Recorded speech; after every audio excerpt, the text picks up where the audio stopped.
வள்ளலார் சொன்ன தியான உலகம். அருட்பெருஞ்சோதி அனுபவம். வள்ளலார் ராமலிங்க அடிகளார் தியானத்தை ஒரு முறையாக அல்ல, ஒரு உலகமாக பார்த்தார். அந்த உலகம் கண் மூடியவுடன் போகும் இடமல்ல, கண் திறந்த வாழ்க்கையிலேயே நுழைய வேண்டிய நிலை. தியான உலகம் என்றால் என்ன? வள்ளலார் சொல்வார், தியானம் என்றால் மூச்சை கணக்கிடுவது அல்ல, உயிரை கரைக்கும் ஒளி நிலை. தியான உலகம் என்பது அருட்பெருஞ்சோதி உலகம். அங்கு இருள் இல்லை, பயம் இல்லை, ஆசை இல்லை, கோபம் இல்லை, ஒளி மட்டும், அருள் மட்டும் அந்த உலகின் வாசல். வள்ளலார் தெளிவாகச் சொன்னார், கருணை இல்லாத தியானம் கண்மூடிய இருட்டே. அதனால் தியான உலகத்தின் கதவு ஜீவகாருண்யம், எந்த உயிருக்கும் தீங்கு செய்யாத மனம்.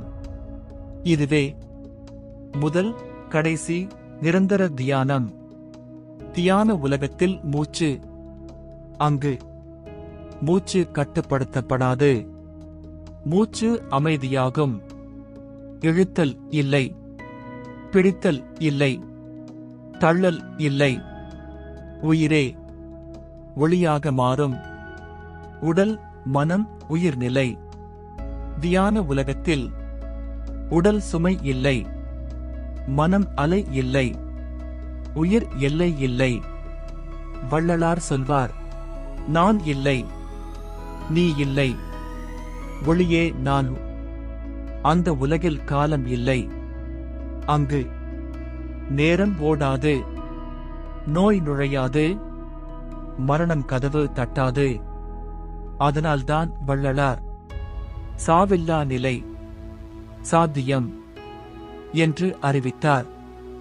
வள்ளலார் காட்டிய எளிய வழி, உயிர்கொலை தவிர், கருணை வளர்த்து, உணவை சுத்தமாக்கி, வார்த்தையை மென்மையாக்கி, உள்ளே ஒளியை நினை.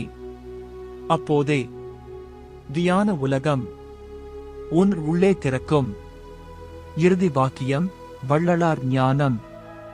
கோயில் தேடாதே, குரு தேடாதே, கருணையோடு உள்ளே நுழை. அதுவே தியான உலகம்.